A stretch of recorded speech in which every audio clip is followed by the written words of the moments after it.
Welcome back दोस्तों। हम मिले हैं फिर से बायोस्मार्ट क्लासेस में यूट्यूब के माध्यम से नीट के पेपर सॉल्यूशन के लिए। ठीक है, तो 2022 का जो हमारा जूलॉजी का पार्ट 2 बाकी है, यानी कि 2022 का पार्ट 2 बाकी है, उसका आज सॉल्यूशन हम करेंगे। जो लोग नए हैं उनको मैं बता दे रहा हूँ कि ये चैनल जो है आपको पेपर सॉल्यूशंस के साथ साथ जो है वो जीएससीबी सीबीएसई बोर्ड्स के भी जो है आपको गाइडेंस देंगी, और उसके साथ ही आपको एनसीईआरटी टेक्स्ट बुक के साथ पढ़ाएंगे भी सही। ठीक है, तो धीरे धीरे हम स्टार्ट कर रहे हैं चैनल को, तो आपका सपोर्ट जरूरी है, प्लीज सपोर्ट करिए। और साथ में ही जो है वो आप लोग कुछ ना कुछ तो सीखेंगे ही। ठीक है, तो देखते हैं कि हम आपके कितना काम आ सकते हैं। ठीक है, तो चलो स्टार्ट करते हैं। और स्टार्ट करने से पहले प्लीज आप सब्सक्राइब करिए ताकि हमारा हौसला बना रहे, और उसी तरह से जो है ये चैनल का भी ग्रोथ हो, साथ में आपका भी ग्रोथ हो। ठीक है, तो चलिए मिलते हैं पेपर के साथ। ठीक है, स्टार्ट करते हैं paper. In situ conservation refers to, तो यहाँ पे आपको बोला गया कि इन सीटू कंजर्वेशन किस लिए, मतलब कि कौन सी चीज है नीचे दी गई है उसमें से। तो इन सीटू में हम करते क्या है, देखा जाए तो वहां पे एनिमल्स जो हो गए या फिर जो प्लांट हो गए, ओके, उनको उन्हीं के नेचुरल हैबिटेट में रखेंगे, नेचुरल हैबिटेट में रखेंगे। तो वो क्या हो गया उसका इन सिटू कंजर्वेशन। ठीक है, और अगर नेचुरल हैबिटेट के बाहर ले जाए, आउट, ठीक है, तो उसको क्या बोलेंगे, एक्स सीटू कंजर्वेशन। ठीक है, तो ये चीज ध्यान में रखना कि भाई अगर नेचुरल हैबिटेट के अंदर हो रहा है तो हो जाएगा इन सीटू कंजर्वेशन, बाहर हो रहा है तो एक्स सीटू कंजर्वेशन। अब इन सीटू अगर कंजर्वेशन हम कर रहे हैं तो वहां पे पूरा इकोसिस्टम प्रेजेंट होगा। ठीक है, मान लो कि हमने कोई प्लांट को बचाने का ट्राई करना है, ठीक है, ये प्लांट है, तो इसके ऊपर जो भी चिड़िया होगी, बर्ड्स होंगे, वो रहेंगे। इसके नीचे जो भी छांव लेने वाले एनिमल रहेंगे, वहां पे रहने वाले एनिमल्स होंगे, वो मिलेंगे आपको।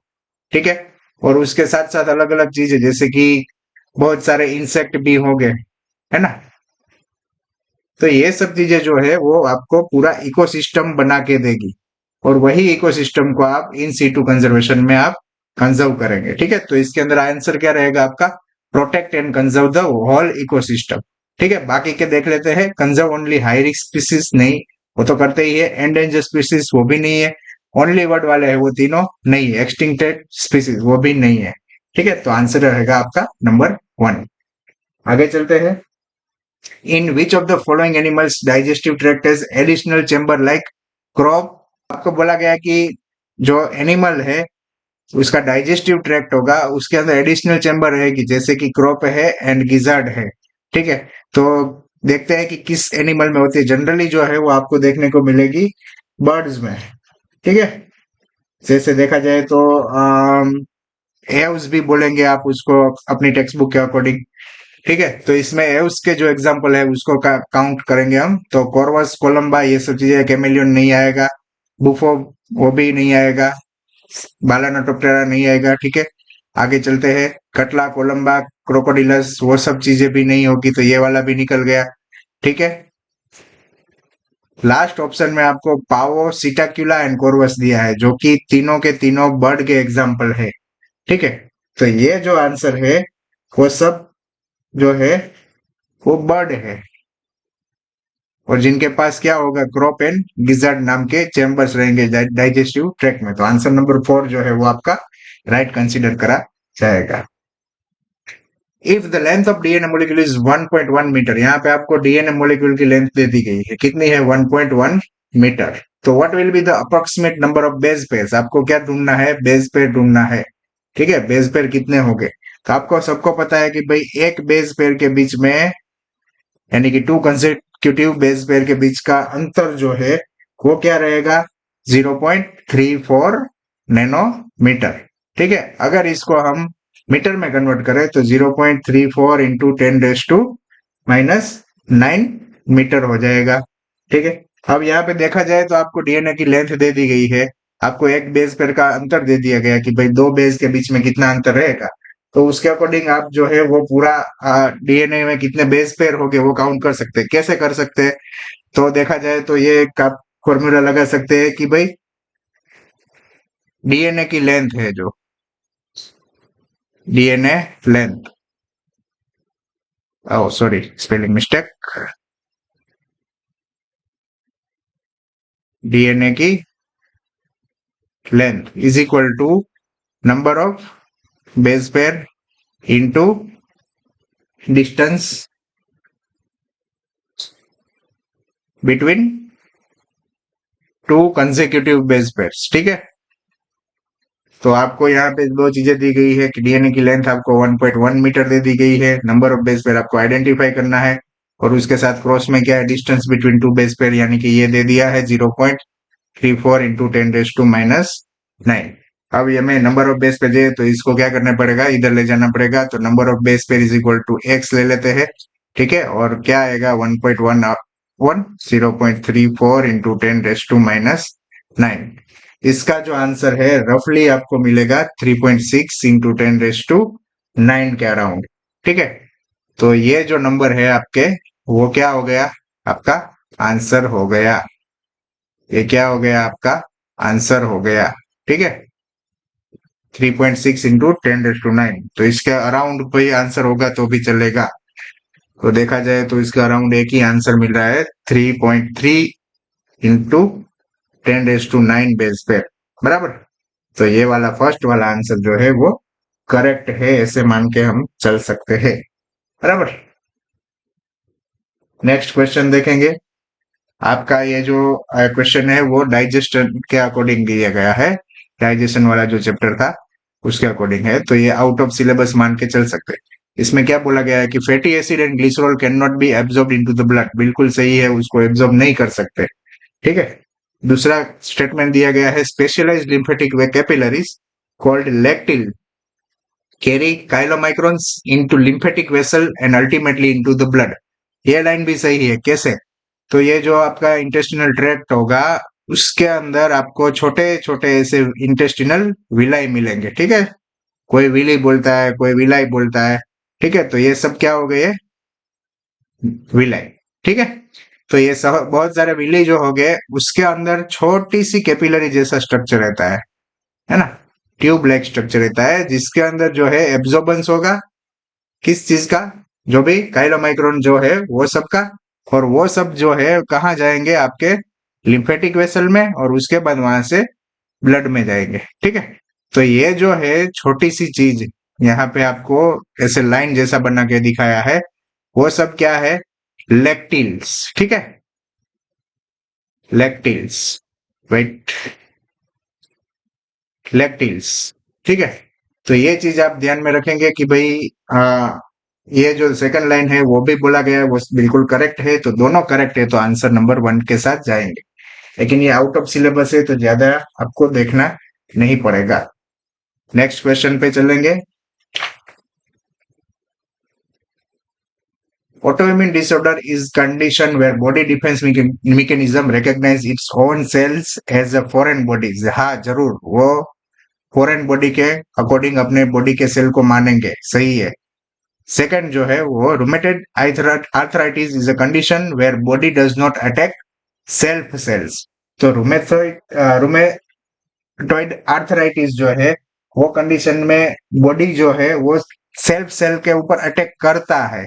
ओके, तो डज नॉट इज रॉन्ग दिया है, तो वो आंसर रॉन्ग हो गया। तो देखते हैं स्टेटमेंट क्या रहेगा। Answer 1 is sorry, statement 1 is correct and statement 2 is incorrect. तो देखा जाए तो answer number 3 is right here, बराबर। सिंपल सा है क्वेश्चन। नेक्स्ट देखते हैं। Which of the following statement are true for spermatogenesis but do not hold for true for oogenesis? Okay, तो आपको यहाँ पे दो चीजें दी गई है। एक तो बोला गया है कि स्पर्मेटोजेनेसिस के लिए करेक्ट होना चाहिए, तो यहाँ पे लिख लेते हैं स्पर्मेटोजेनेसिस, और oogenesis के लिए रॉन्ग होना चाहिए, वो भी लिख लेते हैं। स्टेटमेंट लिख लेते हैं small a b c d and e।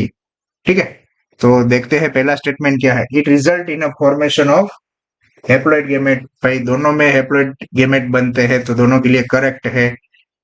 ठीक है। दूसरा देखते हैं, differentiation of gamete occur after the completion of meiosis. तो देखो इसमें डिफरेंशिएशन हो जाता है, लेकिन इसमें अभी गैमेट जो है वो डिफर नहीं हो गए, मियोसिस कंप्लीट होगा उसके बाद। ठीक है, देखते हैं आगे। Meiosis occurs continuously in a mitotically dividing stem cell population। देखो इसके अंदर आपको बोला गया है कि मियोसिस कंटिन्यूसली होता है, तो देखो स्पर्मेटोजेनेसिस में होगा, लेकिन oogenesis में मियोसिस जो है एक जगह पे ट्रैप हो जाएगा और फिर एक टाइम के बाद वो स्टार्ट होगा, तो इसके लिए ये रॉन्ग हो गया। ठीक है, डी ऑप्शन देखते हैं। It is controlled by the luteinising hormone and FSH, यानी कि follicle stimulating hormone secreted by the anterior pituitary. दोनों के लिए ये लाइन सही है। आगे चलेंगे, E option, it is initiated at puberty. अब देखा जाए तो भाई ये लाइन स्पर्मेटोजेनेसिस के लिए सही है, बाकी oogenesis के लिए रॉन्ग है। ठीक है, ये प्यूबर्टी पे स्टार्ट नहीं होता, ये बर्थ के टाइम पे ही स्टार्ट हो जाता है। तो देखा जाए तो आपको स्पर्मेटोजेनेसिस के लिए सही और oogenesis के लिए रॉन्ग वाले कितने मिले, 1, 2 और 3 मिले। कौन कौन से है, बी, सी एंड ई। तो आपका आंसर क्या रहना चाहिए, बी सी एंड ई। तो ये रहा नंबर 4 पे आपका आंसर दिया गया है, जो कि बिल्कुल करेक्ट है। आगे चलेंगे, assertion reason, osteoporosis is characterized by decreased bone mass and increased chance of fracture। बिल्कुल सही है कि भाई ऑस्टियोपोरोसिस अगर होगा तो वहां पे आपका बोन का मास जो है वो कम हो जाएगा। ठीक है, उसकी वजह से जो फ्रैक्चर होने के चांस है वो बढ़ जाते हैं। दूसरा है, common cause of osteoporosis is increase level of oestrogen. ये वाली लाइन गलत बोल सकते हैं, एज रिलेटेड डिसऑर्डर है थोड़ा सा। ठीक है, और न्यूट्रिशन भी बोल सकते हैं, तो उसके अकॉर्डिंग जो है वो ये असर्शन करेक्ट है, रीजन रॉन्ग है। तो आंसर क्या रहेगा इसका, नंबर 3। ठीक है, आगे चलेंगे। Restriction endonuclease recognise a specific sequence to cut the DNA known as palindromic nucleotide sequence. बिल्कुल सही है भाई।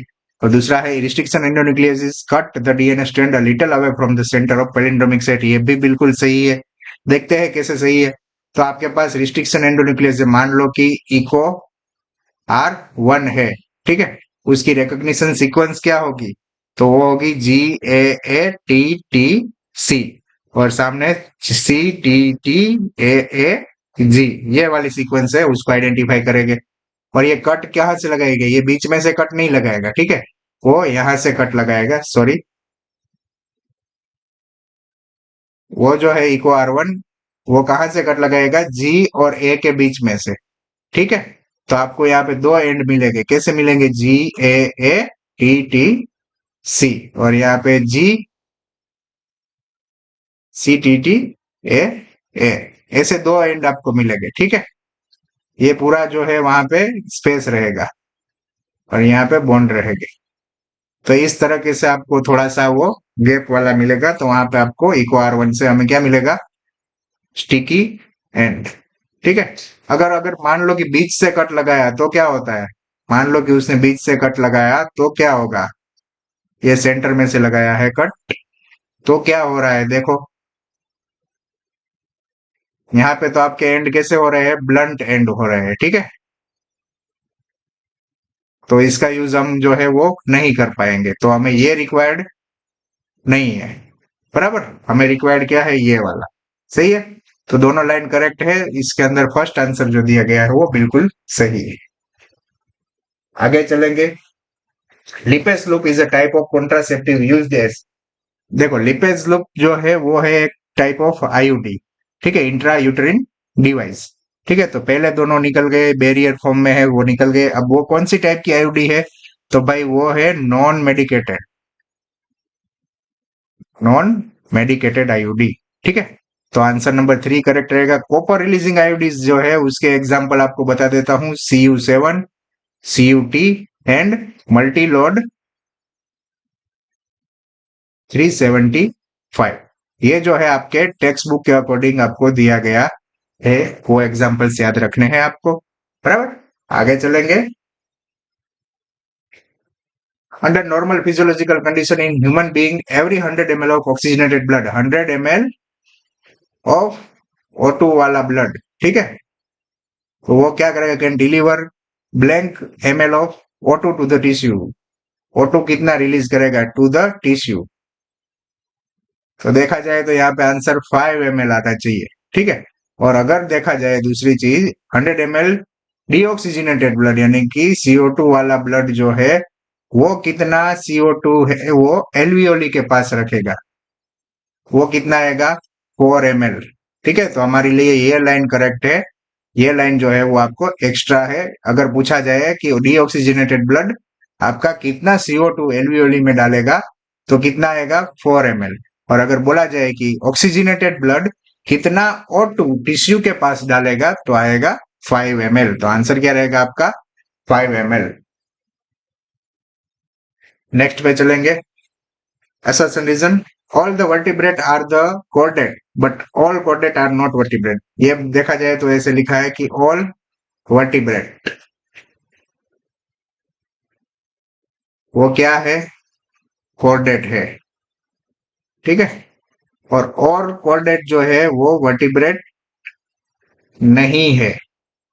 ये चीज ध्यान में रखना कि भाई ऐसा क्यों है, क्योंकि नोटोकॉर्ड जो है उसके अंदर notochord is replaced by vertebral column in a adult vertebrates. क्यों, क्योंकि अगर वर्टिब्रेट जो है वो एडल्ट हो जाएगा, एडल्ट स्टेज पे आएगा, सॉरी एडल्ट स्टेज पे अगर आएगा तब जाके उसका जो नोटोकॉर्ड है वो किस में कन्वर्ट हो जा रहा है, वर्टिब्रल कॉलम में, ठीक है। तो ये चीज आपको ध्यान में रखनी है कि भाई एडल्ट स्टेज में बहुत सारे वर्टिब्रेट जो है वो वर्टिब्रल कॉलम में कन्वर्ट करवा देते हैं। तो इसकी वजह से हम जो बोल सकते हैं कि सभी वर्टिब्रेट जो है वो कॉर्डेट है, लेकिन सभी कॉर्डेट जो है वो वर्टिब्रेट नहीं है। क्यों, क्योंकि कुछ उसमें से यूरोकॉर्डेट है और कुछ उसमें से सिफेलोकॉर्डेट भी है, ठीक है। इनकी वजह से हमें ये वाला लाइन बोलना पड़ रहा है कि ये जो है वो all vertebrate are not chordate, sorry all chordate are not vertebrate, ठीक है। तो आंसर इसमें क्या रहना चाहिए आपका करेक्ट एक्सप्लेनेशन वाला फर्स्ट आंसर। आगे चलते हैं, क्वेश्चन दिया है विच of the following is not a connective tissue. देखा जाए तो देखो ब्लड एंड कार्टिलेज वो दोनों है स्पेशलाइज कनेक्टिव टिश्यू, ठीक है, specialise connective tissue. Adipose tissue है वो लूज कनेक्टिव टिश्यू है, ठीक है। तो ये तीनों कनेक्टिव टिश्यू के फॉर्म है, लेकिन न्यूरोग्लिया जो है वो नर्वस टिश्यू का पार्ट है, तो हम इसके अंदर नहीं ले सकते। तो राइट आंसर क्या रहेगा आपका न्यूरोग्लिया, ठीक है। आगे चलते हैं, nitrogenous waste is excreted in a form of pellet और पेस्ट बाय। अगर देखा जाए तो नाइट्रोजिनस वेस्ट है उसको रिलीज करने के लिए ज्यादा अमाउंट में वाटर चाहिए, लो अमाउंट में वाटर चाहिए, और कभी कभी क्या होगा कि अगर कॉन्सेंट्रेशन ज्यादा हुआ, ठीक है, तो वाटर भी ज्यादा चाहिए होगा, और कंसंट्रेशन लो होगा तो वाटर भी लो चाहिए होगा, ठीक है। तो जब वाटर रिक्वायरमेंट नहीं है तब वो क्या फॉर्म करेंगे, पेलेट, मतलब कि पानी नहीं मिल रहा है उनके पास, पानी की कमी है, लो वाटर है, तो वो पेलेट फॉर्म में उसको एक्सक्रीट करेंगे। तो देखते हैं कि इसमें से कौन से जो एग्जाम्पल दिए गए हैं वो कौन सी चीज में आते हैं और क्या रिलीज करते हैं। तो ऑर्निथो रिंकस, ठीक है, वो क्या करते हैं, वो जनरली है मैमल, ठीक है, मैमल, और वो रिलीज करेंगे यूरिया, ठीक है, और वो पेलेट फॉर्म में नहीं होगा, तो ये वाला आंसर भी रॉन्ग है, ठीक है। सालामेंड्रा एंड हिपोकैम्पस वो दोनों जो है फिश के एग्जाम्पल ले सकते हैं, ठीक है। तो उसके अंदर क्या रहेगा आपका एम्फीबियन, ठीक है, फिश एम्फीबियन जैसा एग्जाम्पल रहेगा उसका, तो वो भी जो है वो रिलीज करेंगे नहीं। क्यों, क्योंकि वो है अमोनिया, फॉर्म में रिलीज करे, जिसके पास तो वाटर ज्यादा होगा, तो ये आंसर भी रॉन्ग हो जाएगा। बचा कौन? पावो, जो कि एक एव का एग्जाम्पल है, एव यानी कि बर्ड का एग्जाम्पल है। ओके, और ये जो है वो यूरिक एसिड रिलीज करेंगे, और ये वाला जो पार्ट है वो क्या करेगा, हम बोल सकते हैं कि पेलेट फॉर्म में रिलीज करेंगे। ठीक है, तो आंसर क्या रहेगा आपका? पावो। नेक्स्ट क्वेश्चन चलते हैं। Regarding to the meiosis which of the following statement is incorrect. Meiosis के बारे में बोला है, तो देखते हैं। There are two stages in meiosis, meiosis 1 and 2 बिल्कुल सही है भाई, होता है। आपको इनकरेक्ट पूछा है, याद रखना।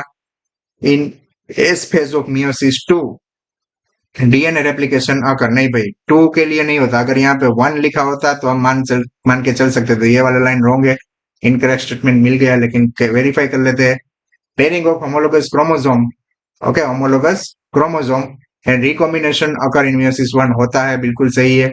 और 4 haploid cell are formed at the end of meiosis 2, वो भी सही है कि यह होता है। तो answer number 2 is wrong and that is correct answer. आगे चलेंगे। In an E. coli strain, I gene get mutated and its product cannot bind the inducer molecule if the growth medium is provided with a lactose. What will be the outcome? Okay, आपको पता है कि हमारे पास lac operon है, ठीक है। तो यहाँ पे आई जीन क्या रिलीज कर रहा है भाई? आपका इनहिबिटर, या फिर दूसरा नाम उसका क्या है? रिप्रेसर। ठीक है, वो रिप्रेसर जो है वो क्या करेगा, वो ऑपरेटर साइड पे जाके बाइंड हो जाएगा और इसको क्या कर देगा? बंद कर देगा। ठीक है, अब यहाँ पे आईजीन क्या हो रहा है? म्यूटेट हो रहा है, यानी कि उसको म्यूटेशन हुआ है। तो जो रिप्रेसर बनेगा, वो रिप्रेसर जो है वो क्या कर रहा है? यहाँ पे आपको बोला है कि इंड्यूसर मोलेक्यूल को बाइंड नहीं कर रहा है। एक्चुअली में होता क्या है कि इंड्यूसर अगर आया तो वो रिप्रेसर के साथ बाइंड होके ये वाला प्रोसीजर नहीं होने देगा, जिसकी वजह से ये लोग एक्सप्रेस हो गए। अब क्या हो रहा है कि इंड्यूसर जो है उसके साथ रिप्रेसर बाइंड नहीं हो रहा है, ठीक है। तो ये बाइंडिंग पॉसिबल नहीं हो रही है, तो इसके अंदर क्या होना था? तो इसके अंदर क्या होगा? रिप्रेसर मोलेक्यूल जो है वो जाके बाइंड हो जाएगा, ठीक है। तो इसका एक्सप्रेशन अब नहीं होगा, ठीक है। तो Z Y and A will not be translated, ठीक है। ये चीज ध्यान में रख के आपको आंसर देना है। तो राइट आंसर आपका क्या रहेगा? देखते हैं। Z Y A and gene will be not translated. Okay, ये आंसर जो है वो सही लग रहा है। आंसर नंबर 3 इज राइट, ठीक है। आगे चलेंगे। Which of the following is a correct match for disease and it's symptoms. आपको डिजीज एंड सिम्टम्स का करेक्ट मैच दिखाना है, ठीक है। करेक्ट कौन सा वाला है ऊपर में से? तो देखते हैं। Arthritis, that is inflamed joints, inflammated joints, बराबर है, ये राइट है। पहला ही करेक्ट मैच मिल गया है। बाकी देख लेते हैं। टिटेनी में हाई सीए2 लेवल, नहीं भैया, लो सीओ2 लेवल होता है। ओके, लो CA two level, calcium level low हो जाएगा, जिसकी वजह से स्पाजम्स आएंगे, यानी कि झटके आएंगे, ठीक है। तो ये वाला रॉन्ग है। माइस्थेनिया ग्रेविस जेनेटिक डिसऑर्डर, नहीं भाई, ये ऑटो इम्यून डिसऑर्डर है, ऑटो इम्यून डिसऑर्डर, ठीक है। और बाकी का हम नहीं रीड करेंगे क्योंकि पहले ही रॉन्ग पकड़ा गया। और muscular dystrophy, it is an auto immune disorder, नहीं भाई, ये वाला जेनेटिक है भाई, ये उल्टा सुल्टा कर दिया, जिसकी वजह से पूरा चेंज हो गया। तो ये वाला रॉन्ग है। मस्कुलर डिस्ट्रोफी जो है वो जेनेटिक डिसऑर्डर है, और माइस्थेनिया ग्रेविस जो है वो ऑटो इम्यून डिजीज है, ठीक है। टिटेनी में लो कैल्शियम लेवल होगा। तो सही कौन सा बचा आपका? आर्थराइटिस वाला, बराबर। तो बिल्कुल सही आंसर आपका नंबर 1 पे दिया गया है। आगे चलते हैं। Identify the micro organism which is responsible for the production of immunosuppressive molecule named cyclosporin है। तो सीधा आंसर आपको दे दिया गया है इसके अंदर, ट्राइकोडर्मा पोलिस्पोरम, राइट आंसर वही है। देखते हैं बाकी के क्या करते हैं। क्लोस्ट्रिडियम ब्यूटाइलिकम, उनका फंक्शन है ब्यूटेरिक एसिड कन्वर्ट करना, बनाना, ठीक है। तो ब्यूटाइरिक एसिड बनाते हैं। एस्परजिलस नाइजर जो है वो सिट्रिक एसिड बनाएंगे, ठीक है। और ये स्ट्रेप्टोकोकस सेरिविसी, ये कुछ नया ही बना दिया है इन्होंने, तो वो कुछ नहीं है, ठीक है। तो इसको निकाल देते हैं। तो आंसर आपका रहेगा ट्राइकोडर्मा पोलिस्पोरम, जो कि साइक्लोस्पोरिन ए बनाता है, जो इम्यूनोसप्रेसिव मॉलिक्यूल है, ठीक है। Statement 1 and 2, mycoplasma can pass through the less than 1 micron filter size, बिल्कुल सही है भाई, एकदम छोटे से साइज में रहते हैं। ठीक है, उसकी जो है वो सेल वॉल प्रेजेंट नहीं रहती, बराबर, क्यों? इसका जो फिल्टर साइज 1 माइक्रोन से भी ज्यादा, मतलब वो छोटी साइज होगी तो उसमें से निकल जाएंगे कैसे? तो इनका खुद का साइज जो है वो 0.3 माइक्रोन है। ठीक है, तो इसकी वजह से ये लोग जो है वो आसानी से 1 माइक्रोन फिल्टर साइज में से निकल जाएंगे। सिंपल है, और इनकी जो है सेल वॉल नहीं होती, विथ सेल वॉल नहीं है, विदाउट सेल वॉल है। ठीक है, तो ये वाला हो जाएगा रॉन्ग। तो 1 is correct and 2 is incorrect, तो answer number 3 is right here. Good. Next question पे चलेंगे। Which of the following function is not performed by secretion of salivary gland? Function नहीं है ऐसे ढूंढने, फंक्शन क्या क्या है सलाइवरी ग्लैंड के, तो देखते हैं। Control the bacterial population in mouth, yes करता है ये, right. Digestion of complex carbohydrate, नहीं, complex carbohydrate, sorry, complex carbohydrate, yes, जैसे कि पॉलीसेकेराइड हो गया। ठीक है, तो उन सभी का डाइजेशन वो करवाएगा, बिल्कुल सही है। स्पेलिंग मिस्टेक हुआ भाई।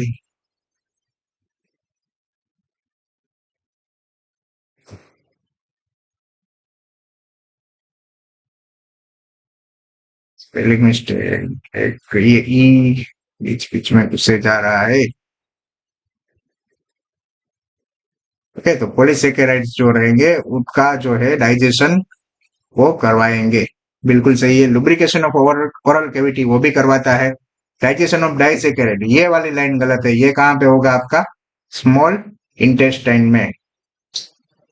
ठीक है, तो आंसर जो है वो क्या रहेगा आपका? नंबर 4, क्योंकि आपको नॉट परफॉर्म्ड पूछा गया है। आगे चलेंगे।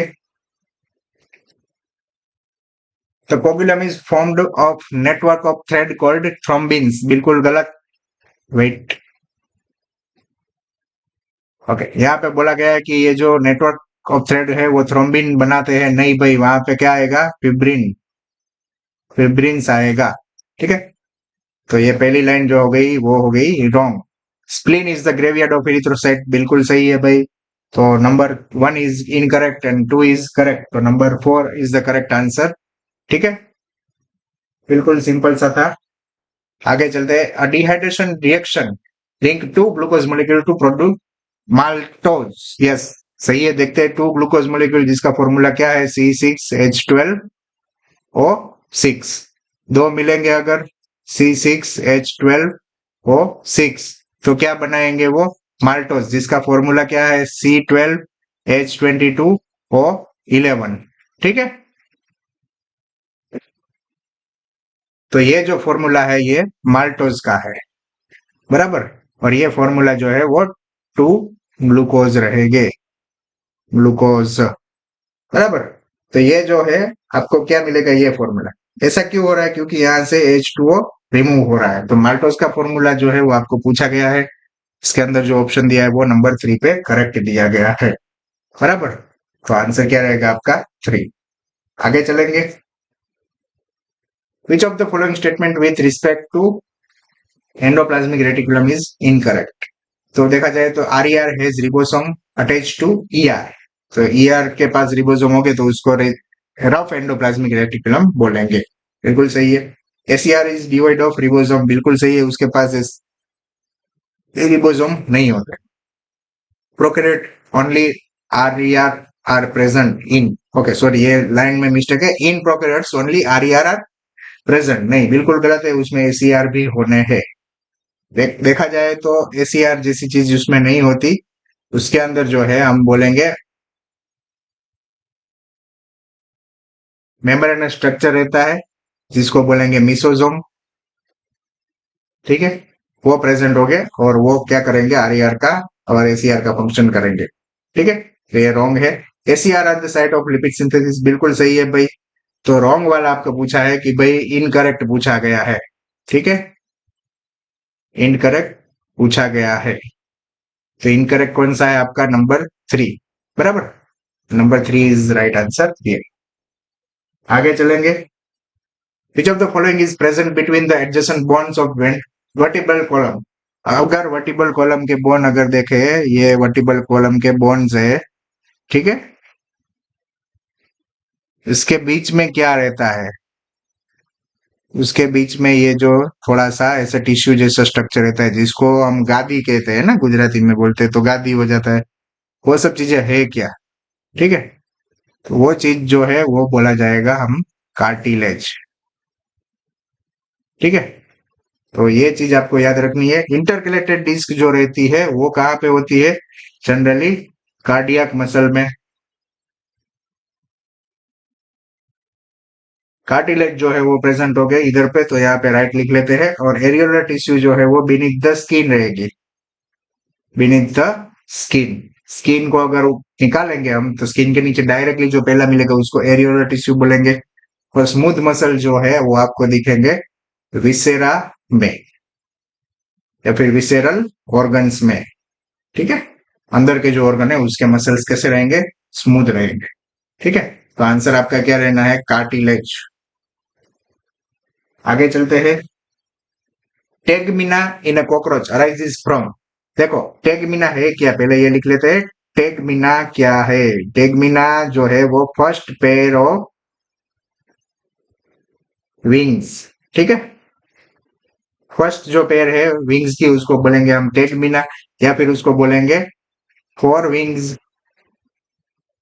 ठीक है, देखा जाए तो ये मान लो कि ये कॉकरोच का बॉडी है।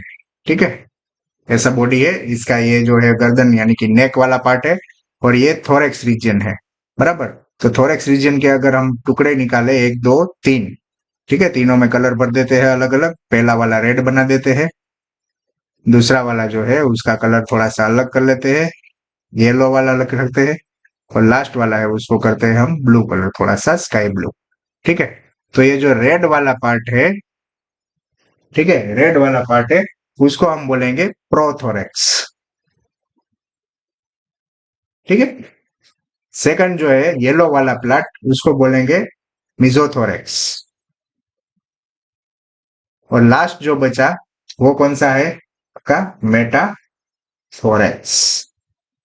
ठीक है, तो विंग्स जो है उनके वो प्रोथोरेक्स, मिजोथोरेक्स और मेटाथोरेक्स, वो तीनों में से कहां से आपको मिलेंगे? तो एक मिलेगा मिजोथोरेक्स में से जो कि आपके फर्स्ट हो गए, और मेटाथोरेक्स में से सेकंड मिलेंगे। ठीक है, तो इस तरीके से आपको देखा जाएगा कि भाई विंग्स है वो कॉकरोच के आपको देखने को मिल सकते हैं। ठीक है, तो mesothorax and metathorax both are presenting wings of cockroach. बराबर, तो फर्स्ट पेयर कहां से निकल रही है? मिजोथोरेक्स में से, तो आंसर क्या रहेगा? मिजोथोरेक्स। आगे चलेंगे। The release of sperm into the seminiferous tubule is called spermiation. वो वाला लाइन बिल्कुल सही है भाई, सेमिनिफरस ट्यूब्यूल में स्पर्म का रिलीज होना उसको कहते हैं स्पर्मिएशन। और दूसरी लाइन है spermiogenesis is the process of formation of sperm from spermatogonia. नहीं भाई, ये वाला रॉन्ग है। स्पर्म स्पर्मेटोगोनिया से बनाने वाली जो प्रोसेस है उसको कहेंगे हम स्पर्मेटोजिनेसिस। ठीक है, स्पर्मियोजिनेसिस नहीं, स्पर्मेटोजिनेसिस। ठीक है, इधर आपको अलग से भी लिख के देता हूं कि स्पर्मियोजिनेसिस क्या है।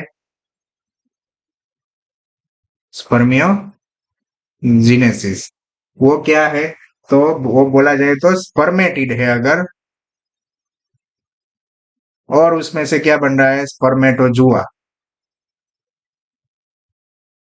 तो वो हो गया स्पर्मियोजिनेसिस। और स्पर्मेटोजिनेसिस क्या हो गया? जो पूरी प्रोसेस है वो हो गया स्पर्मेटोजिनेसिस, जिसके अंदर क्या आएगा आपका? स्पर्मेटोगोनिया से लेके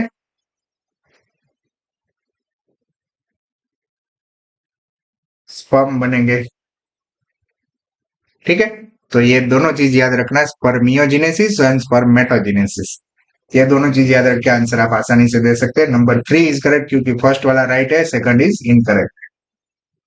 नेक्स्ट क्वेश्चन पे चलेंगे। If 8 Drosophila in laboratory population of 80, laboratory की पॉपुलेशन कितनी कितनी है आपकी? 80 है, उसमें से कितनी मर रही है? 8 मर रही है। ठीक है, वीक के अंदर, तो डेथ रेट जो है वो क्या होगी? अब देखा जाए तो 80 पे 8 मर रही है, तो एक पे कितनी मरेगी पे? तो सीधा आंसर रहेगा 8 के नीचे 80 रख दो, क्या आ जाएगा? 0.1। ठीक है, आपको दोनों टाइम सेम दिया गया है, वीक और वीक। ठीक है, तो आपको वहां पे ज्यादा कुछ देखने का नहीं है। बराबर। इसमें देखा जाए तो उसका डेथ रेट पूछा गया है, ठीक है। डेथ रेट पर वन काउंट करें अगर, तो वो क्या हो जाएगा, 80 पे 8 मर रही है तो एक पे कितनी मरेगी, सीधा आंसर मिलेगा आपको 0.1, ठीक है। तो आंसर 1 इज करेक्ट। अगर आपको दूसरा भी कोई केस पूछा जाए कि भाई 100 की पॉपुलेशन है, 2 मर रही है, तो डेथ रेट क्या हो जाएगा, तो देखा जाए तो आप सीधा बोल सकते हैं कि भाई 100 पे 2 मर रही है तो एक पे क्या मरेगी, ठीक है। तो सीधा आंसर आपको दे सकते हैं, उसमें ज्यादा कुछ है नहीं डिटेल में। तो answer number 1 is correct. Natural selection where more individual acquire specific character value other than the main character value leads to। अगर यहाँ पे देखा जाए तो हमें नेचुरल सिलेक्शन 3 तरीके से होता है, ऐसा पढ़ा है हम लोगों ने, है ना। तो ये वाला ग्राफ है वो नॉर्मल ग्राफ है, ठीक है। ये उसकी नॉर्मल वैल्यू वाला ग्राफ है, बराबर। अब होता क्या है देखते हैं पहले केस में क्या हो रहा है। यहाँ पे क्या हो रहा है, पहले केस में जो ये मीन वैल्यू है उसको मोर अचीव कर रहे हैं, मोर इंडिविजुअल्स, यानी कि ये ग्राफ कैसा हो रहा है, ज्यादा ऊपर जा रहा है ना। ठीक है, ये ग्राफ जो है वो ज्यादा ऊपर जा रहा है, ठीक है। ऐसे हो रहा है ग्राफ। तो इस चीज को क्या बोलेंगे हम, स्टेबिलाईजिंग। क्यों, more individual get mean value, ठीक है। More individual get mean value. दूसरा ग्राफ अगर देखें तो वो ग्राफ में थोड़ा सा ये जो मीन वैल्यू है उससे या तो कोई एक वैल्यू की ओर या फिर दूसरी वैल्यू की ओर मूव हो रहा है। तो या तो इस वैल्यू को अचीव कर रहे हैं या फिर इस वैल्यू को अचीव कर रहे हैं, ठीक है। तो देखा जाए तो ये किसी एक डायरेक्शन में मूव हो रहा है, तो इसको क्या बोलेंगे, डायरेक्शनल, ठीक है। या तो इस तरफ जाएगा या तो इस तरफ जाएगा, बराबर। तीसरी चीज जो है वो क्या हो रही है इधर पे, कि जो मेन कैरेक्टर वैल्यू है उस पे कुछ नहीं होगा, वो चेंज नहीं होगी, वो कुछ नई ही मेन कैरेक्टर वैल्यू के साथ जाएंगे, है ना, और दोनों कैरेक्टर वैल्यू के साथ रहेंगे। तो वो क्या हो गया, वो हो गया आपका डिसरप्टिव, ठीक है। दोनों कैरेक्टर वैल्यू के साथ जाएंगे तो ये जो वाला पार्ट है वो डिसरप्टिव हो गया, वो आइदर इन द डायरेक्शन नहीं जाएगा, दोनों डायरेक्शन में जा रहा है, ठीक है। तो वो क्या हो गया आपका डिसरप्टिव। यहाँ पे आपको पूछा गया है कि value other than the mean value, तो वो क्या हो गया, directional change. Which of the following is not the function of conducting part of the respiratory system? तो आपको रेस्पिरेटरी सिस्टम का कंडक्टिंग पार्ट कौन सा नहीं है, कंडक्टिंग पार्ट पहले देखना है, कंडक्टिंग पार्ट क्या होता है, कंडक्टिंग पार्ट, ठीक है। कंडक्टिंग पार्ट जो है वो एक्सटर्नल नोस्ट्रिल से लेके टर्मिनल ब्रोंकियल, ठीक है, तक का पार्ट जो है वो कंडक्टिंग पार्ट रहता है, और बाकी का पार्ट इसके नीचे रहता है वो एक्सचेंज पार्ट रहता है, ठीक है। जो कि जनरली क्या होता है, एल्वियोली सरफेस, ठीक है। तो ये वाला पार्ट जो है वो एक्सचेंज पार्ट रहता है, जहां पे O2 एंड CO2 का एक्सचेंज होगा विथ एयर एंड बिटवीन होना चाहिए, यहाँ पे विथ वर्ड गलत यूज कर एयर एंड ब्लड, ठीक है। तो देखा जाए तो इसके अंदर बोला गया कि not the function of conducting part, तो देखते क्या है, it clears the inhaled air from the foreign particle, बिल्कुल सही है भाई, क्लियर करता है। इनहेल्ड एयर इज ह्यूमिडिफाइड होता है भाई। Temperature of inhaled air is brought to the body temperature के अकॉर्डिंग लाएगा, यह बिल्कुल सही है। और provide surface for diffusion of O2 and CO2, ये वाला लाइन गलत है क्योंकि ये जो है वो एक्सचेंज पार्ट का काम है, ठीक है। तो answer 4 is right for this question. Next question पे चलते हैं। Breeding crop with higher level of vitamin and minerals और higher proteins and healthier fat is called. अब ये वाला जो क्वेश्चन है वो थोड़ा सा आउट ऑफ सिलेबस बोल सकते हैं आप, ठीक है, आपके सिलेबस में नहीं है, लेकिन इसका एग्जांपल्स आपको दिया है कि जैसे कि विटामिन ए एनरिच, है ना, विटामिन ए एनरिच जो है राइस जो है, ठीक है, वो हो गया। तो उसके अंदर देखा जाए तो उसको बोलेंगे हम बायो फोर्टिफिकेशन, ठीक है, जिसके अंदर जो भी हम प्रोडक्ट रहेगी खाने पीने की, उसके अंदर कुछ ना कुछ न्यूट्रिशनल वैल्यू में चेंज करेगा तो वो हो जाएगा बायो फोर्टिफिकेशन। ठीक है, बायो मैग्निफिकेशन क्या होता है कि ट्रॉफिक लेवल जो है उसके अंदर, ट्रॉफिक लेवल के अंदर जो सब्सटेंस है मूव होते हैं, लोअर टू हायर अक्यूमुलेशन होता रहता है। ठीक है, lower to higher, wait, lower to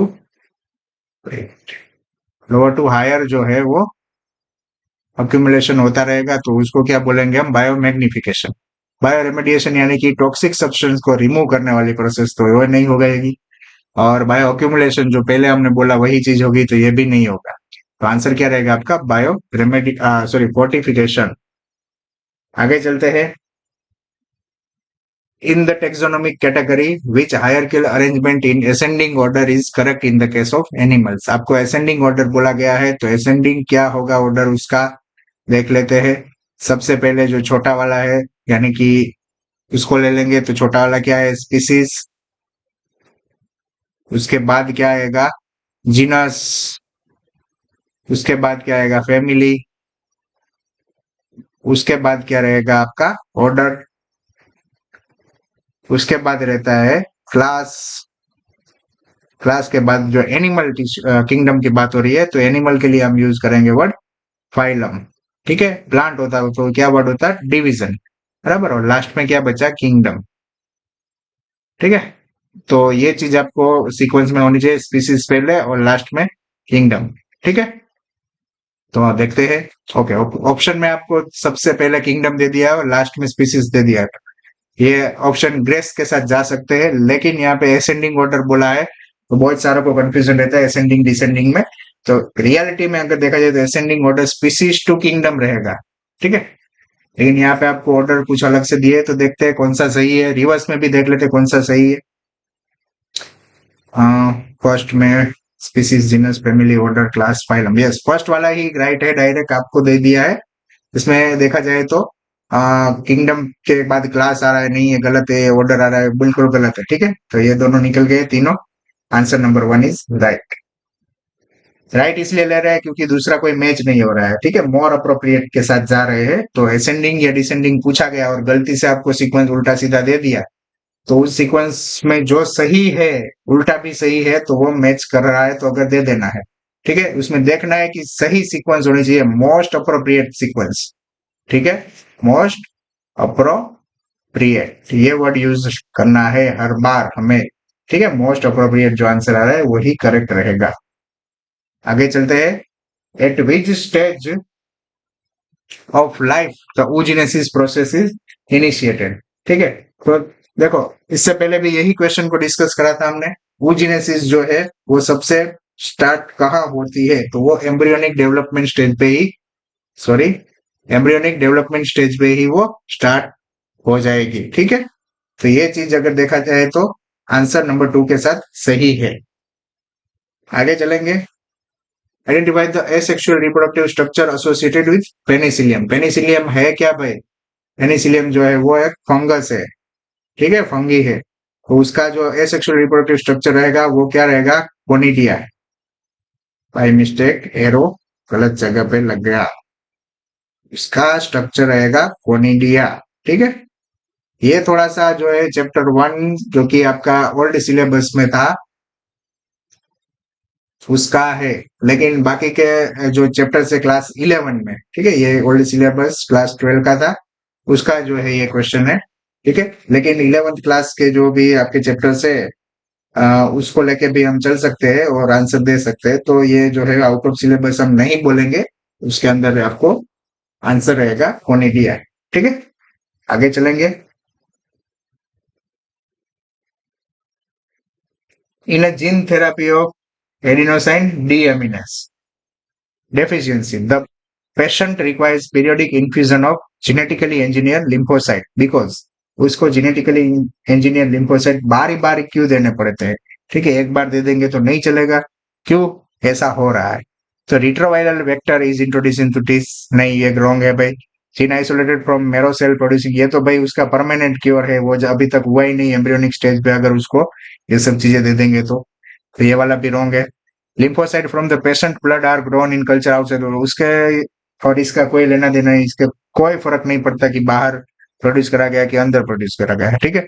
genetically engineer lymphocyte are not immortal cell, ये वाला सही है, बिल्कुल इमोर्टल सेल नहीं है, ठीक है। वो क्या है, मोर्टल। सॉरी, ये स्पेलिंग मिस्टेक आज बार बार हो रहे हैं बच्चों। मोर्टल, ठीक है। वो उसकी कोई एक स्पेसिफिक एज है जिसकी वजह से वो डेड हो जाएंगे, ठीक है। तो कुछ टाइम के बाद वो डेड हो जाएंगे, इसकी वजह से हम कह सकते हैं कि आंसर 4 इज करेक्ट। कुछ टाइम के बाद उसका लाइफ स्पैन खत्म हो गया तो फिर नए सेल आपको इंट्रोड्यूस करवाने होंगे। आगे चलेंगे। Select the incorrect statement with respect to mitosis. Okay, reference लेना है माइटोसिस का और रॉन्ग देना है। All the chromosome light at the equator at the metaphase, बिल्कुल सही है भाई, इक्वेटर पे ही आते हैं मेटाफेज में। Spindle fibre attach to the centromere of chromosomes, नहीं सेंट्रोमियर पे अटैच नहीं होगा, एक स्ट्रक्चर होगा उसको बोलेंगे काइनेटोकोर। ओके, तो ये मान लो कि आपका क्रोमोसोम है, ये इसका सेंट्रोमियर है, ठीक है। तो सेंट्रोमियर के आसपास एक काइनेटोकोर जैसा डिस्क लाइक स्ट्रक्चर रहता है, जिसके ऊपर आपका क्या बाइंड होना है, आपका स्पिंडल फाइबर बाइंड होगा, ठीक है। और बीच में से ऐसे ऐसे ऐसे कट होगा, ठीक है। कौन कट होगा, काइनेटोकोर कट होगा? नहीं, काइनेटोकोर कट नहीं होगा, क्या कट होगा, सेंट्रोमियर कट होगा, ठीक है। तो देखा जाए तो काइनेटोकोर स्ट्रक्चर ये येलो वाले है, और ये ग्रीन वाला जो है वो क्या है, सेंट्रोमियर, ठीक है। तो spindle fibre attach centromere of chromosome वो वाला इनकरेक्ट है भाई। क्रोमोसोम डिसकंडेंस एट द टेलोफेज, सही है बिल्कुल, डिकंडेंस फॉर्म में आ जाते हैं, क्रोमेटिन मटेरियल में कन्वर्ट हो जाते हैं। और स्प्लिटिंग ऑफ सेंट्रोमियर अकर रहता है एनाफेज, बिल्कुल सही है, सेंट्रोमियर कट हो जाएगा एनाफेज पे और दो भाग में बटा जाएगा। तो answer 2 is right for this question. Detritivores break down detritus into smaller particles, ठीक है। तो उस चीज को हम क्या कहेंगे, this process is called fragmentation, ठीक है। इसको कहेंगे फ्रेगमेंटेशन। कैटाबॉलिज्म जो है वो माइक्रोब्स जो है उसके एंजाइम्स करेंगे, उसको क्या बोलेंगे हम, कैटाबॉलिज्म। ह्यूमिफिकेशन में क्या होता है, ह्यूमस बनेगा, ठीक है। और डिकम्पोजिशन में क्या हो जाएगा, जो सॉइल माइक्रोब्स है,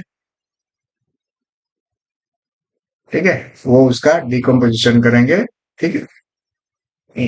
तो ये चीजें हो गई। Answer number fragmentation is right. Example लेना है तो आप अर्थवर्म को एग्जाम्पल के तौर पे ले सकते हो, ठीक है। अर्थवर्म किसका एग्जाम्पल है, वो है डेट्रिटी वॉर का, ठीक है। आगे चलेंगे। ये colour blind female marries a man whose mother was also colour blind. यहाँ पे आपको एक कपल दिया है जिसका फीमेल क्या है, वो कलर ब्लाइंड है। तो यहाँ पे उसका कलर ब्लाइंडनेस ऐसे दिखा सकते हैं, क्यों, क्योंकि ये एक्स लिंक्ड रिसेसिव डिजीज है, ठीक है। तो जब दोनों क्रोमोसोम पे आपको कलर ब्लाइंडनेस का जीन मिलेगा तभी जाके वो कलर ब्लाइंडनेस आएगा। तो एक्स के ऊपर दोनों सीसी है, तो ये फीमेल जो है वो क्या है, वो कलर ब्लाइंड होगी। अब मैन को मैरी कर रही है जिसकी मदर कलर ब्लाइंड थी, तो देखा जाए तो देखो इसकी मदर कलर ब्लाइंड है, एक्स सी, तो इसके दोनों जो गेमेट्स बनेंगे वो कलर ब्लाइंड के ही आएंगे, तो इसमें भी कलर ब्लाइंडनेस आएगा, ठीक है। तो ये भी क्या हो जाएगा, डिजीज वाला मेल, ठीक है। अब देखे तो हम यहाँ पे इसके प्रोजेनी बनाते हैं। चलो, इसके गेमेट्स क्या हो जाएंगे, एक्स सी वाला बनेगा, इसके गेमेट्स क्या बनेंगे, एक्स सी एंड वाई। तो प्रोजेनिस जो बनेंगे वो क्या बनेंगे, एक्स सी, दूसरा क्या बनेगा, एक्स सी वाई, दोनों कितने बनेंगे, 50-50%, बराबर। तो इसके अकॉर्डिंग देखा जाए तो ये भी डिजीज कंडीशन वाला है, ये भी डिजीज कंडीशन वाला है, तो 100% चांस है कि डिजीज वाले प्रोजेनी प्रोड्यूस हो, बराबर। तो आंसर नंबर 4 इज बिल्कुल करेक्ट, बराबर। नेक्स्ट क्वेश्चन पे चलेंगे। Select the incorrect statement with respect to acquired immunity. Acquired immunity के बारे में रॉन्ग कौन सा है, ठीक है। तो दो तरह की इम्यूनिटी रहती है, एक होती है इननेट जो कि आपको बर्थ के टाइम पे मिलती है, और एक होती है एक्वायर्ड, जो आप लाइफ में गेन करते हो, लाइफ टाइम में गेन करते हो। ठीक है, तो दो तरह की इम्यूनिटी है, उसमें से आपको एक्वायर इम्यूनिटी के बारे में पूछा गया है कि जो रॉन्ग कौन सा है। ठीक है, इनकरेक्ट वर्ड यूज करा है। Primary response is produce when our body encounter the pathogen for the first time. करते हैं जरूर भाई, प्राइमरी रिस्पॉन्स मिलता है फर्स्ट टाइम। दूसरा रिस्पॉन्स होता है उसको बोलेंगे सेकेंडरी रिस्पॉन्स या फिर anamnestic response is elicited on the subsequent encounters with the same pathogen. बिल्कुल सही है भाई, सेकंड रिस्पॉन्स मिलेगा। क्यों? क्योंकि मेमोरी डेवलप हो चुकी है, पहली बार अटैक हुआ था तभी। ठीक है, और उसी मेमोरी के बेस पे वो अटैक करेंगे दूसरी बार, तो वही पैथोजन के ऊपर एकदम से स्ट्रॉन्ग जो है रिस्पॉन्स मिलेगा, जिसको बोलेंगे हम anamnestic response.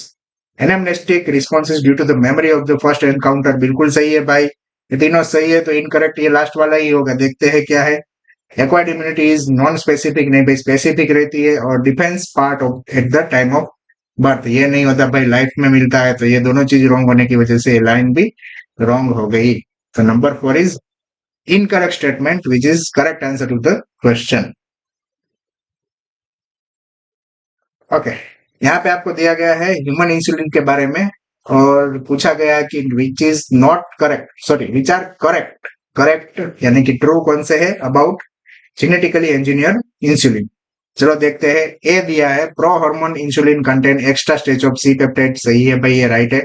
A peptide and B peptide chain of insulin were produced separately in E. coli, extracted and combined by creating disulfide bond between them। बिल्कुल सही है भाई। Insulin used for treating diabetes were extracted from cattle and pigs, वे भी सही है, ये करते थे हम। Pro hormone insulin need to be processed for converting into a mature and functional hormone, बिल्कुल करना ही पड़ता है, प्रो हार्मोन को एक्टिव में कन्वर्ट करना है तो। In some patient develop allergic reaction to the foreign insulin, सही है भाई, बाहर का मटेरियल बॉडी में जाएगा तो बिल्कुल डेवलप होगा एलर्जिक रिएक्शन। तो पांचों के पांचों करेक्ट है, लेकिन आपको बोला क्या गया, देखो ये ह्यूमन इंसुलिन के लिए बिल्कुल करेक्ट है, लेकिन जेनेटिक इंसुलिन के लिए कौन सा है, जेनेटिकली जो इंजीनियर करके बनाया गया है वो इंसुलिन के लिए कौन सा सही है।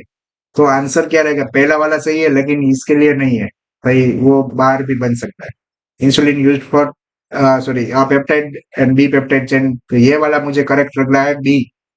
Insulin use for treating diabetes were extracted, ये कैटल पिग में से निकाला, तो इसको जेनेटिकली इंजीनियर क्यों बोला गया।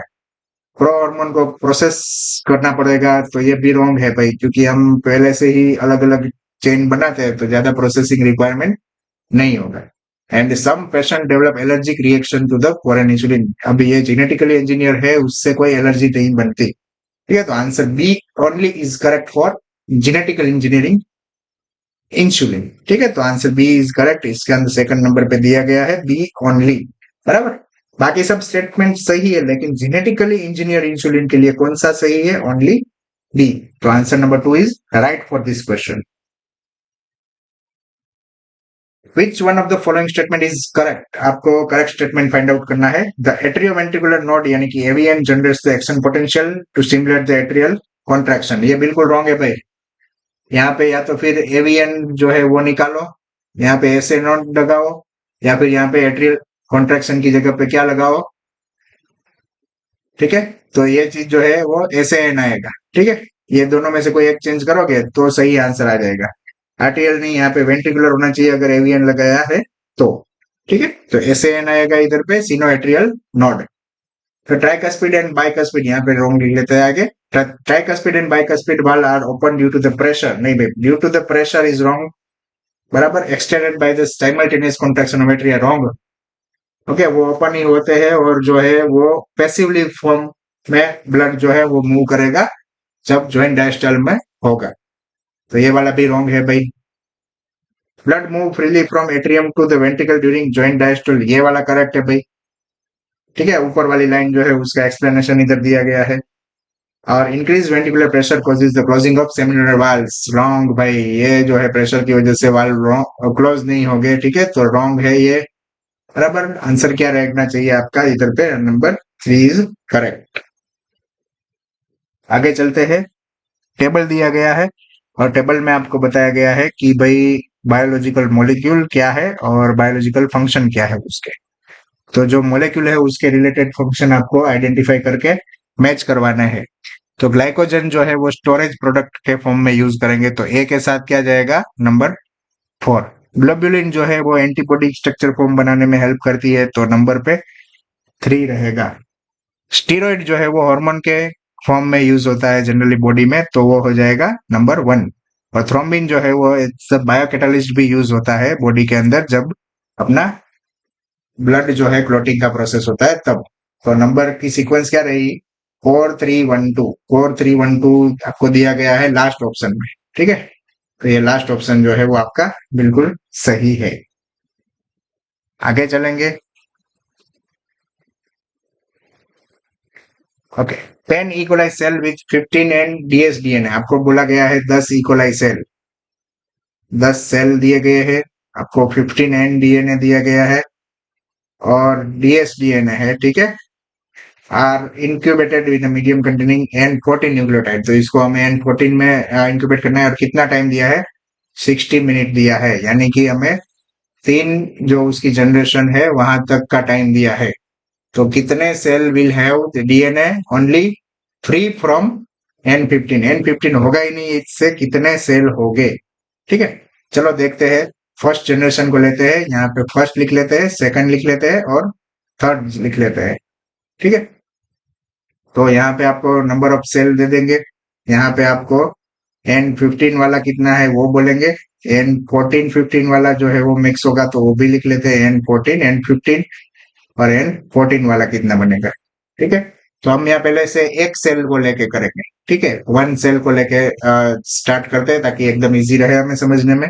एक सेल होगा तो डबल स्टैंडर्ड है, और पहली साइकिल कंप्लीट होगी तो हमें यहाँ पे मिक्स वाला मिलेगा, है ना, 15 वाला और 14 वाला मिक्स वाला मिलेगा। तो 15 वाला पूरा नहीं होगा, 14 वाला भी नहीं होगा। एक से कितने हो गए सेकंड में, 2 सेल्स, बराबर।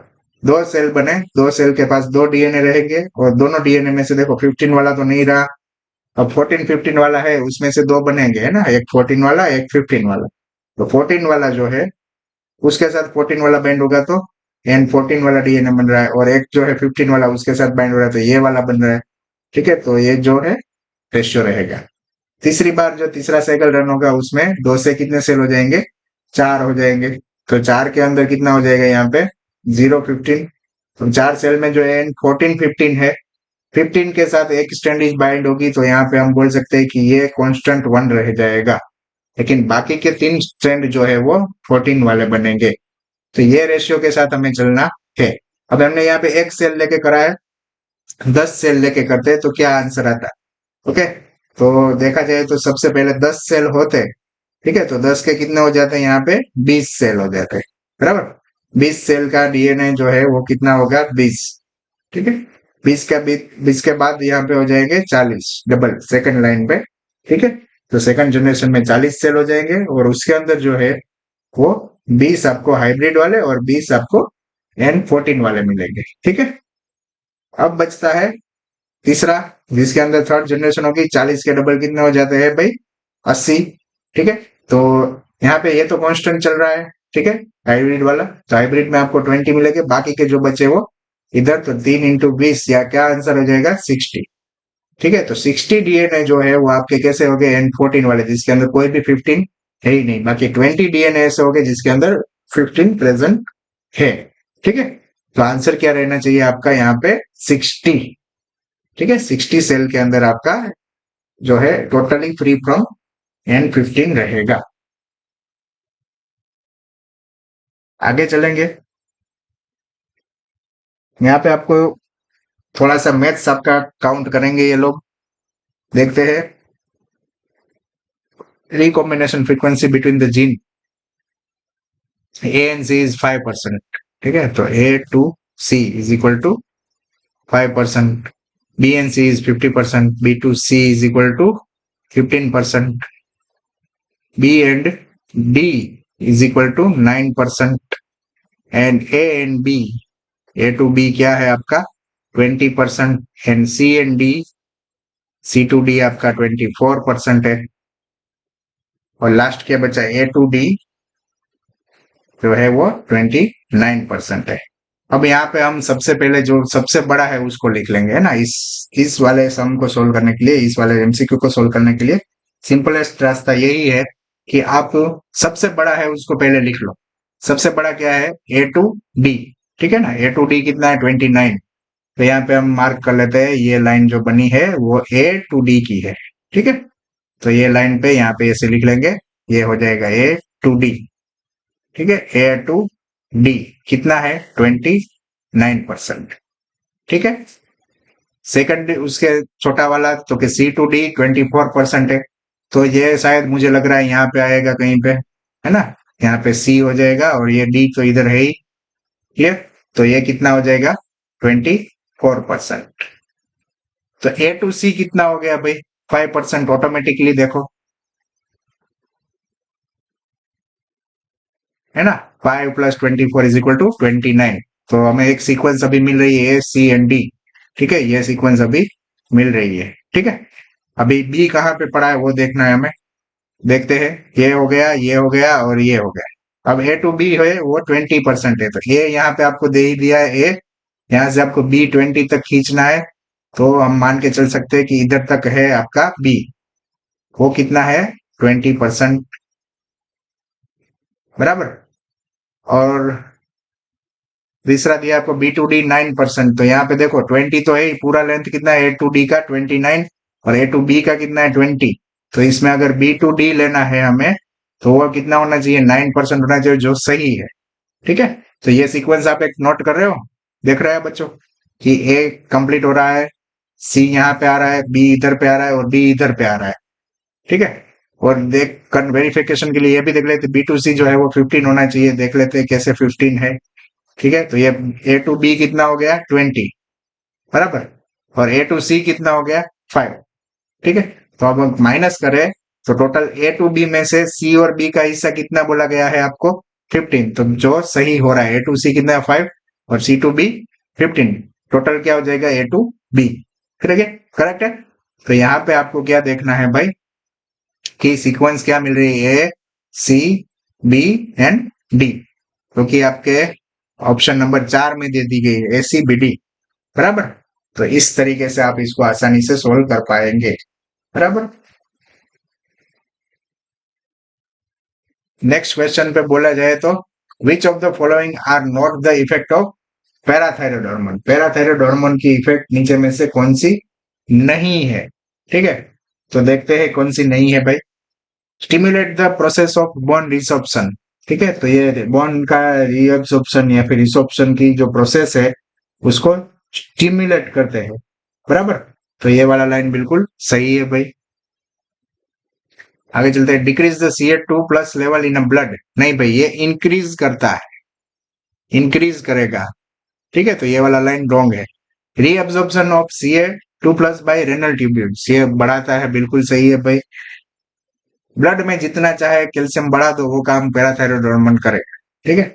Decrease the absorption of Ca2+ from digested food, नहीं डिक्रीज नहीं करेगा भाई, ये इंक्रीज करेगा, ये रॉन्ग हो गया भाई, बराबर। आगे देखते हैं, increases the metabolism of carbohydrate, इसका कुछ लेना देना नहीं है, तो ये रॉन्ग हो गया। Answer A and C are correct for parathyroid, but आपको नॉट द इफेक्ट पूछा है, तो B D and E answer रहेगा। तो answer number B D and E ये रहा सेकंड नंबर पे। इसमें देखना कि आपको नॉट द इफेक्ट पूछा है, इफेक्ट है ऐसा नहीं पूछा है, ठीक है। तो आंसर जो इसमें रॉन्ग दिए गए उसको आइडेंटिफाई करना है, तो उसके according answer number 2 is right.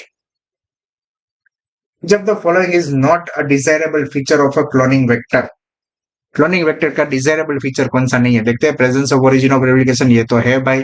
Presence of marker gene, ये भी है। Presence of single restriction enzyme site, yes वो भी है। प्रेजेंस ऑफ 2 और मोर रिकॉग्निशन साइट, नहीं भाई, ये 2 से ज्यादा रिकॉग्निशन साइट होगी तो बहुत सारे उसके टुकड़े हो जाएंगे, तो ये वाला रॉन्ग है, ओके। तो यहाँ पे नॉट डिजायरेबल में काउंट करना है, तो number 4 is correct answer for this question. Which of the following statement is not true? False कौन सा है नीचे दिए गए उसमें से। तो analogous structure are the result of convergent evolution, बिल्कुल सही है भाई, कन्वर्जेंट इवोल्यूशन का रिजल्ट है। आपको याद रखना है तो ए सी और एच डी, ठीक है। होमोलॉगस डाइवर्जेंट, एनालॉगस कन्वर्जेंट, ऐसे याद रख सकते हैं, बराबर। Sweet potato and potato is example of analogy, बिल्कुल सही है भाई। स्वीट पोटैटो जो है वो रूट का एग्जांपल है और ये स्टेम का मॉडिफिकेशन है, ठीक है। तो ये दोनों जो है वो एनालॉजी का एग्जाम्पल है। आगे देखे, होमोलॉजी इंडिकेट्स कॉमन एंसेस्ट्री, बिल्कुल सही है भाई। होमोलॉजी की वजह से हम पता लगा सकते हैं कि इसके एंसेस्टर जो है वो पहले से कॉमन थे, है ना, सेम जैसे थे। और flippers of penguins and dolphins are pair of homologous organ, नहीं भाई ये एनालोगस है, ठीक है, एनालोगस ऑर्गन है। तो ये वाला रॉन्ग हो गया। आपको पूछा गया नॉट ट्रू, जो कि नंबर 4 नॉट ट्रू यानी कि फॉल्स है। आगे चलते हैं। Select the correct statement regarding synapsis. Synapse के बारे में आपको बोलना है, जो कि दो न्यूरॉन के बीच का जंक्शन है, उसके बात हो रही है। The membrane of pre synaptic and post synaptic neuron are in close proximity in an electrical synapse, बराबर है भाई, इलेक्ट्रिकल में एकदम नजदीक होते हैं।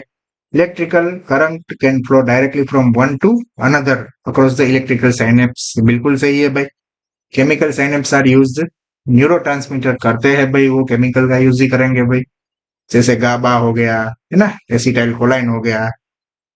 Impulse transmission across a chemical synapse is always faster, नहीं भाई, ये थोड़ा सा मुझे लग रहा है कि रॉन्ग है। केमिकल से जो है वो फास्टर नहीं होगा, स्लोअर होगा than the across of electrical synapse, तो इलेक्ट्रिकल से ये थोड़ा सा बिट स्लोअर रहता है, ठीक है। तो ये वाला रॉन्ग हो गया। आपको इनकरेक्ट स्टेटमेंट पूछा है, तो इसके according answer number 4 is incorrect, that is right answer. Okay, table दिया गया है। Bronchioles, goblet cells, tendons, adipose tissue, ये थोड़ा सा जो है आउट ऑफ सिलेबस मान के चल सकते हैं, लेकिन जो है वो कुछ चीजें आपको, जैसे ब्रोंकियोल हो गया, ये सब चीजें, टेंडन्स हो गया, वो सब चीजें आपको ऑलरेडी अलग अलग चैप्टर्स में आ गई है, ठीक है। तो हम बोल सकते हैं कि अलग अलग टिश्यूज कहाँ प्रेजेंट है, उसका एग्जाम्पल आपको पता होना चाहिए, और वो सिलेबस का पार्ट भी है। तो भले एनसीईआरटी में आपको दिया ना है, लेकिन ये इन सिलेबस मान के आपको चलना पड़ेगा, ठीक है। तो ब्रोंकियल जो है वो सिलेटेड एपिथेलियम से बने रहते हैं, उसका अंदर का पार्ट। गोबलेट सेल जो है वो ग्लैंडुलर टिश्यू का पार्ट रहते हैं, ठीक है, जो कि सिक्रिटरी टिश्यूज है। और टेंडन्स जो है वो डेंस रेगुलर कनेक्टिव टिश्यू है, ठीक है। और एडिपोज टिश्यूज जो है वो लूज कनेक्टिव टिश्यू है, ठीक है। तो आंसर क्या रहना चाहिए, 4312, 4312 नंबर 1 पे ही दे दिया है आपको, और वो राइट आंसर है। आगे चलते हैं नेक्स्ट क्वेश्चन पे।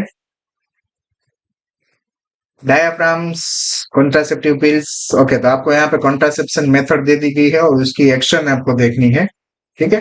तो देखते हैं क्या है। डायाफ्राम जो है वो क्या करते हैं जनरली, इनहिबिट ओव्यूलेशन नहीं, इंक्रीज द फेगोसाइट नहीं है, एब्सेंस ऑफ मेंस्ट्रुएशन नहीं है, ओके। ये जो है cover the cervix blocking the entry of sperms, तो इनका काम है ब्लॉक करना, ठीक है।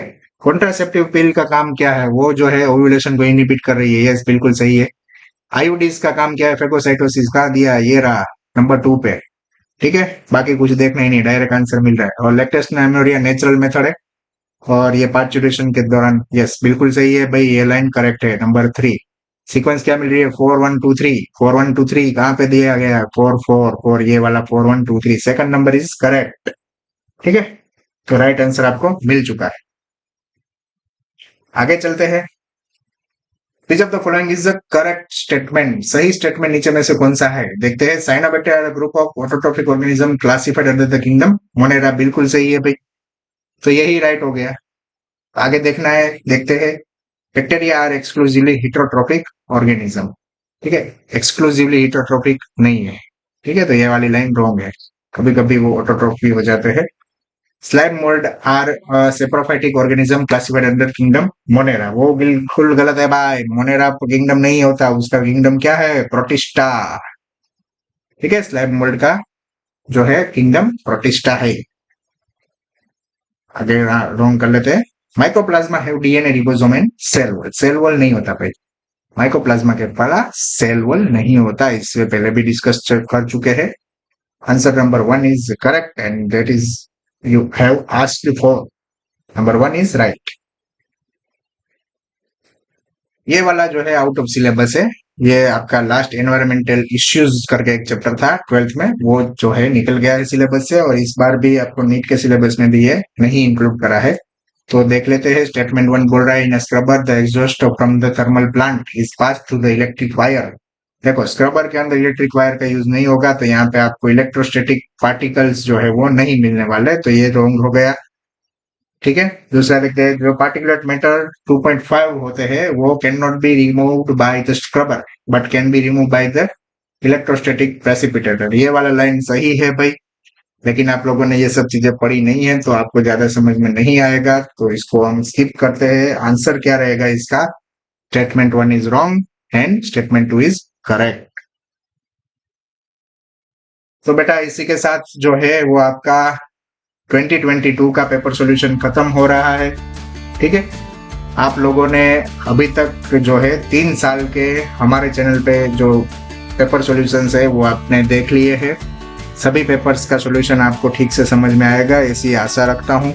और जो भी चीज़ें आपको अगर कंफ्यूजन हो रहा है या कुछ ऐसा है तो आप उसके कमेंट में लिख सकते हैं, या फिर आपको ईमेल एड्रेस दिया है उसमें आप मेल कर सकते हैं। ठीक है, और ये सब चीज़ें जो है वो अभी आपके लिए काम की है। PYQs वगैरह आप अभी कर रहे हो, लेकिन अब थोड़े ही दिन बचे हैं एग्जाम के लिए, तो आप लोग जो है थोड़ा NCERT को थॉरोली रीड करें।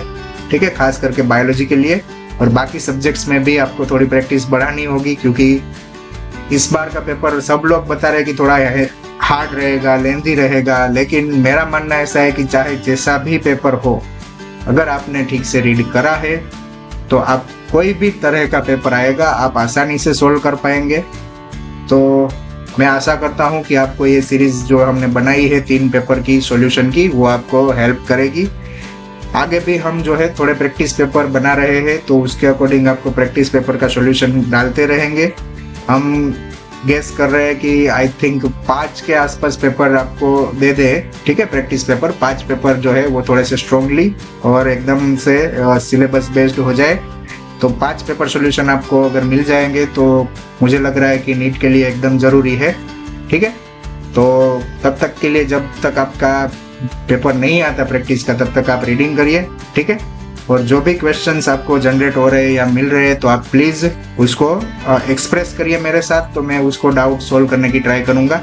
ठीक है, और आपके साथ से ही आज हम 75 सब्सक्राइबर तक पहुंच गए हैं, और भी आगे हमसे जुड़े ऐसी आशा के साथ आज का वीडियो यहाँ पे खत्म करते हैं। प्लीज इस चैनल को लाइक करिए, शेयर करिए, सब्सक्राइब करिए, और आने वाले दिनों में हम इसमें क्लास भी अपलोड करेंगे जो कि आपके NCERT बेस्ड रहेंगे। तो तब तक के लिए मिलते हैं फिर हम। Thank you very much. आप लोगों का सपोर्ट हमेशा हमारे साथ रहेगा और हम भी आपके सपोर्ट में पूरा रहेंगे। Thank you.